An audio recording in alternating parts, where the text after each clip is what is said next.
എല്ലാവർക്കും വീണ്ടും ഒരു പുതിയ വീഡിയോയിലേക്ക് സ്വാഗതം. ഇന്ന് നമുക്ക് ഒരു വെറൈറ്റി ഇലയുടെ റെസിപ്പി പരിചയപ്പെടാം. നന്നായിട്ട് പഴുത്ത തൊലിയൊക്കെ കറുത്ത ഏത്തപ്പഴം ഉണ്ടെങ്കിൽ അത് കഴിക്കാൻ ബുദ്ധിമുട്ടായിരിക്കും. അത് കളയാതെ ഇതേ രീതിയിൽ നല്ല അടിപൊളി ടേസ്റ്റിൽ ഇലയുടെ തയ്യാറാക്കിയെടുക്കാം. ഈ ഇലയുടെ തയ്യാറാക്കാൻ മാവ് കൈകൊണ്ട് തൊടേണ്ട ആവശ്യം പോലുമില്ല. അതുപോലെ തന്നെ പരത്തി ബുദ്ധിമുട്ടേണ്ട ആവശ്യവുമില്ല. പെട്ടെന്ന് തന്നെ റെഡിയാക്കി എടുക്കാൻ സിമ്പിളായിട്ടുള്ള റെസിപ്പിയാണിത്. ഈ വീഡിയോ നിങ്ങൾക്ക് ഇഷ്ടമാകുകയാണെങ്കിൽ ഒന്ന് ലൈക്ക് ചെയ്യാനും ഷെയർ ചെയ്യാനും അതുപോലെ ഞങ്ങളുടെ ഈ ചാനലൊന്ന് സപ്പോർട്ട് ചെയ്യാനും മറക്കരുതേ. എങ്കിലിത് എങ്ങനെയാണ് തയ്യാറാക്കുന്നത് നമുക്ക് നോക്കാം. ആദ്യം നമുക്ക് ഈ അടയ്ക്ക് വേണ്ട ഫില്ലിംഗ് ഒന്ന് റെഡിയാക്കി എടുക്കാം. അതിനുവേണ്ടി സ്റ്റൗ കത്തിച്ചൊരു പാൻ സ്ഥലോട്ട് വെച്ച് കൊടുത്തു. ഇതിലോട്ട് നമ്മൾ ശർക്കരപ്പാനിയാണ് ചേർത്ത് കൊടുത്തിരിക്കുന്നത്. 3/4 കപ്പ് ശർക്കര 1/4 കപ്പ് വെള്ളം ഒഴിച്ചു കൊടുത്ത് തിളപ്പിച്ച് അരിച്ചെടുത്താണിത് കേട്ടോ. ഇപ്പോൾ ഈ ശർക്കരപ്പാനി നല്ലതായിട്ടൊന്ന് തിളച്ചിട്ടുണ്ട്. നല്ലതായിട്ടൊന്ന് തെളിച്ച് കഴിയുമ്പോൾ ഇതിലോട്ടുണ്ടല്ലോ ഒരു 1/2 ടീസ്പൂൺ ഏലക്കാപ്പൊടിയും 1/4 ടീസ്പൂൺ ജീരകപ്പൊടിയും കൂടെ ചേർത്ത് കൊടുക്കണം. പഞ്ചസാരയും കൂടെ ചേർത്ത് പൊടിച്ച ഏലക്കാപ്പൊടിയാണ്.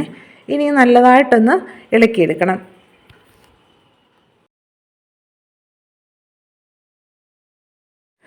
ഇനി ഇതിലോട്ട് തേങ്ങ ചിരകിയത് ചേർത്ത് കൊടുക്കാം. ഞാനിവിടെ 1/2 കപ്പ് തേങ്ങ ചിരകിയതാണ് എടുത്തിരിക്കുന്നത്.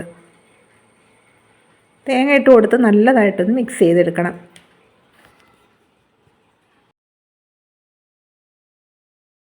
ഇനി ഇതിലോട്ട് കുറച്ച് അവലും കൂടെ ചേർത്ത് കൊടുക്കാം. ഞാനിപ്പോൾ ഇതിലോട്ട് 3/4 കപ്പ് അവലാണ് ചേർത്തിരിക്കുന്നത്. അവലും കൂടെ ചേർത്ത് കൊടുത്ത് നല്ലതായിട്ടൊന്ന് ഇളക്കിയെടുക്കണം. ഒന്ന് ഡ്രൈ ആയി വരുന്നവരെ ഒന്ന് ഇളക്കി കൊടുക്കാം. അപ്പോൾ അത് നോക്കിക്കേ, അതിലെ ആ വെള്ളമയൊക്കെ ഒന്ന് മാറിയിട്ടുണ്ട്. ഇത്രയും മതി കേട്ടോ. ഇനി നമുക്ക് സ്റ്റൗ ഓഫ് ചെയ്യാം. അപ്പോൾ നമ്മുടെ ഇലയടയ്ക്ക് വേണ്ട സ്റ്റഫിംഗ് ഒക്കെ റെഡി ആയിട്ടുണ്ട്. ഇത് നമുക്ക് സൈഡിലോട്ട് മാറ്റി വെക്കാം. ഞാനിവിടെ ചെറിയ 3 ഏത്തപ്പഴമാണ് എടുത്തിരിക്കുന്നത്. നല്ലതായിട്ട് പഴുത്ത അതിൻ്റെ തൊലിയൊക്കെ കറുത്ത ഏത്തപ്പഴമാണിത്.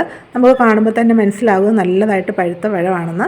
ഇത് നമുക്കൊരു മിക്സർ ജാറിലോട്ട് ഇട്ട് കൊടുക്കാം. നല്ലതായിട്ട് പഴുത്ത ഏത്തപ്പഴം ആയതുകൊണ്ട് വേവിച്ചെടുക്കേണ്ട ആവശ്യമൊന്നുമില്ല കേട്ടോ. ഇനി ഇതിലോട്ടൊരു 1/4 കപ്പ് റവയാണ് ഇട്ട് കൊടുക്കുന്നത്. ഇതിലോട്ടൊരു 1/4 ടീസ്പൂൺ ഏലക്കാപ്പൊടിയും 2 നുള്ളു ഉപ്പുപൊടിയും കൂടെ ചേർത്ത് കൊടുക്കാം. ഇങ്ങനെ റവയും കൂടെ ചേർത്ത് ഉണ്ടാക്കുമ്പോൾ ഉണ്ടല്ലോ നല്ല ടേസ്റ്റാണ് കേട്ടോ.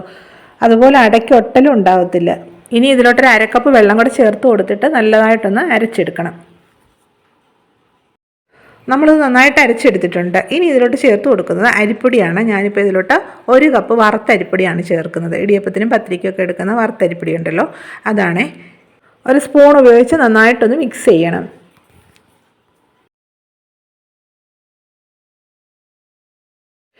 ഇതിലോട്ടൊരു 1/4 കപ്പ് വെള്ളം കൂടെ ഞാൻ ചേർക്കുന്നുണ്ട്. അതും കൂടെ ചേർത്ത് കൊടുത്ത് നല്ലതായിട്ടൊന്ന് അരച്ചെടുക്കണം. ഇപ്പോൾ ഇതാ നോക്കി നല്ലതായിട്ട് അരച്ചെടുത്തിട്ടുണ്ട്. ഇതേ രീതിയിൽ ഈ കൺസിസ്റ്റൻസി ഇരിക്കണം കേട്ടോ. ഇഡ്ഡലി മാവിൻ്റെയൊക്കെ പരുവത്തിൽ. ഇത് നമുക്കുണ്ടല്ലോ ഒരു പാത്രത്തിലോട്ട് മാറ്റാം.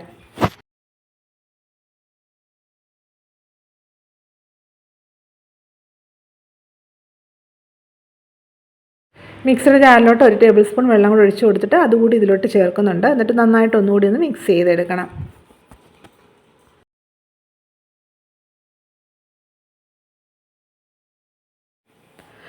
അടയുടെ മാവൊക്കെ റെഡി ആയിട്ടുണ്ട്. ഇനി ഇതുണ്ടല്ലോ നമുക്ക് ഇലയിലോട്ട് കോരി ഒഴിച്ച് കൊടുത്തിട്ടൊന്ന് പരത്തിയെടുക്കാം. കുറച്ച് വാഴയില എടുത്തൊന്ന് വഴറ്റിയെടുക്കണം കേട്ടോ. എന്നിട്ട് ഇതേ രീതിയിൽ ഒരു തവി ഒഴിച്ച് കൊടുത്തിട്ടൊന്ന് നന്നായിട്ട് പരത്തിയെടുക്കണം. ഇനി ഇതിലോട്ട് തയ്യാറാക്കി വെച്ചിരിക്കുന്ന മിക്സ് ഉണ്ടല്ലോ അത് 2 സ്പൂൺ വെച്ച് കൊടുക്കാം. ഫില്ലിങ് ഇതേ രീതിയിലൊന്ന് നിരത്തി വെച്ചതിന് ശേഷം ഇതൊന്ന് മടക്കിയെടുക്കണം. ആദ്യം ഇതേ രീതിയിലൊന്ന് മടക്കണേ. എന്നിട്ട് ഇതിൻ്റെ സൈഡൊന്ന് മടക്കി കൊടുത്തതിന് ശേഷം ഇതുപോലൊരു പേഴ്സിൻ്റെ ആകൃതിയിലൊന്ന് ആക്കിയെടുക്കണേ. ഇങ്ങനെ ചെയ്യുമ്പോൾ ആ മാവൊന്നും ഒട്ടും വെളിയിലോട്ട് പോകത്തുമില്ല. ഇതുപോലെ നല്ലൊരു ഷേപ്പിലും കിട്ടും. ഇതുപോലെ ബാക്കിയുള്ളതൊക്കെ ഒന്ന് ചെയ്തെടുക്കാം. ഇനി ഇതൊന്ന് വേവിച്ചെടുക്കാം. അതിനുവേണ്ടി ഇഡ്ഡലിപ്പാത്രത്തിൽ കുറച്ച് വെള്ളം വെച്ച് തിളപ്പിച്ച് ഒരു തട്ടും വെച്ച് കൊടുത്തു. ഇതിലോട്ട് പരത്തി വെച്ചിരിക്കുന്ന അട വെച്ച് കൊടുക്കാം. ഇനി ഇതൊന്ന് അടച്ച് വെച്ച് ഒരു 20 മിനിറ്റ് വേവിച്ചെടുക്കണം. ഇപ്പോൾ ഒരു 20 മിനിറ്റ് കഴിഞ്ഞു.